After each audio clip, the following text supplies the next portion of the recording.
يا صباح الفل عليكم يا حلوين، يا رب كلكم تكونوا بألف خير. بصوا بقى، ده كان روتين يوم الخميس. بصوا هيذلكم متأخر شوية، بس معلش اعذروني، لان انا والله كنت مشغولة كده في كذا حاجة، بس يعني ايه، الحمد لله.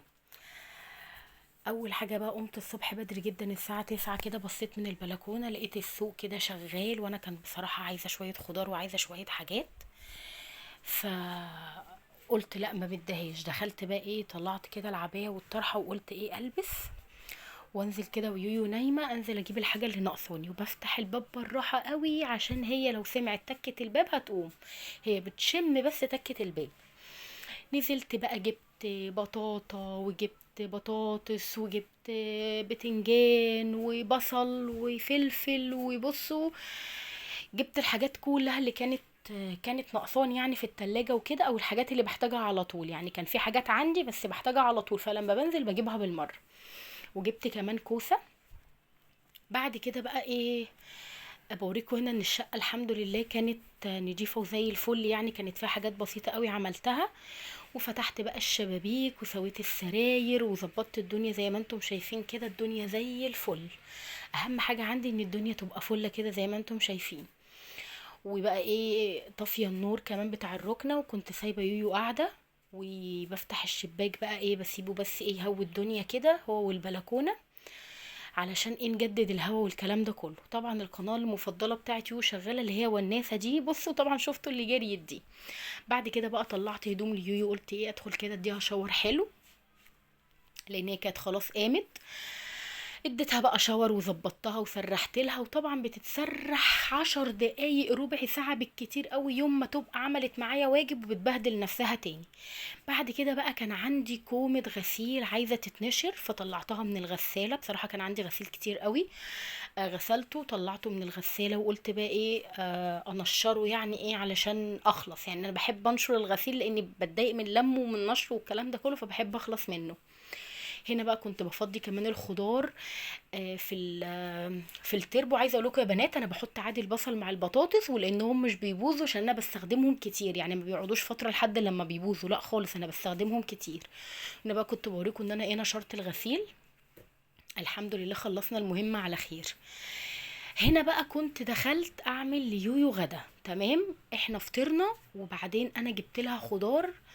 جبت كوسة وجزر، فأنا بحب قوي أكلها الكوسة والجزر والخضار مسلوق كده أو سوتيه، لأنه مفيد جدا يا جماعة، مفيد جدا. أنا أصلا الدكتور كان كاتب، كان مدخله اليسر من الرابع، من الشهر الرابع، بس كان مدخله لها مسلوق من غير أي توابل خالص. فهي بصراحة ما كلتهوش، ما حبتهوش، ما حبتش طعمه خالص.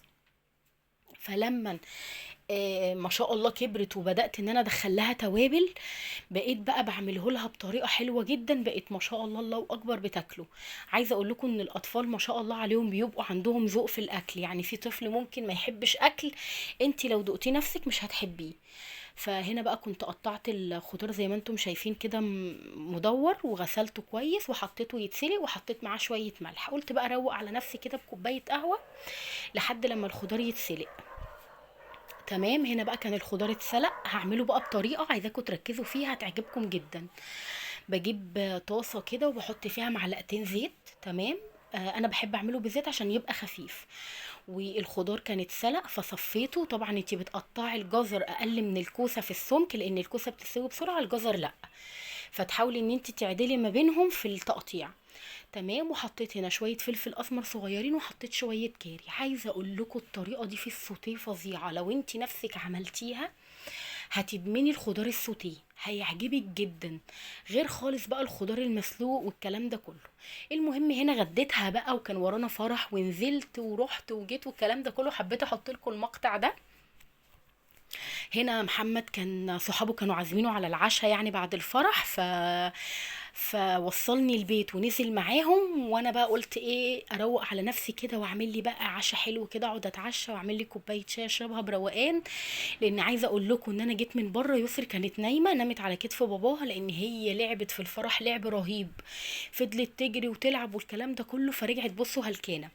عايزه اقول لكم كمان ان الطقم اللي انا لابساه ده من المشتريات بتاعه القماش اللي انا جبتها، وقلت لكم يا رب الحق اعمله، فالحمد لله لحقت اعمله. قولوا لي بقى في الكومنتات ايه رأيكم فيه، شكله حلو ولا لا؟ والله انا عارفة ان هو اتعمل بسرعة، بس انا يعني حمدت ربنا ان انا عملته، بس برضو حصل له كده كام حاجة، اتنتش مني كام نتشة كده، والقماشة اصلا اللي فوق ديت بتتنتش بسرعة جدا. فبصراحة اتضايقت لانه هلكني في تفصيله، فاتضايقت ان هو اتنتش نتشة كده، بس الحمد لله. بس قولوا لي بقى في المجمل شكله حلو ولا لا؟ ده بقى الناجتس اللي كنت عاملاه معاكم من اللي فاض في الفريزر. كام قطعه اللي كنت شايلاهم في الفريزر، فطلعت بقى قلت ايه، اعمل لي كام واحده كده انا ويويو. انا هتعشى وهسيب لها الاكل بتاعها لما تقوم تاكله، يعني لما تقوم تاكله، لان هي نامت، فطبعا ما كنتش هصحيها لان هي كانت مرهقه جدا. والمره دي بقى مش هعمله بالمقرمشات، لا هعمله بالبقسماط عادي جدا. وعايزه اقول لكم ان هو عجب بابا يسري لما داقه بالبقسماط اكتر من الخلطه بتاعه المقرمشات. طعمه حلو جدا كان بالبقسماط يا بنات.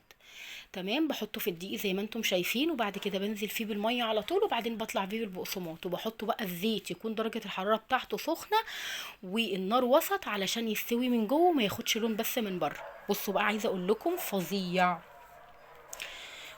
وكان بيقرمش كده وتحفه، كان طعمه حلو جدا. يعني عايزه اقول لكم يا بنات جربوا الناجتس بالطريقه دي هتعجبكم قوي.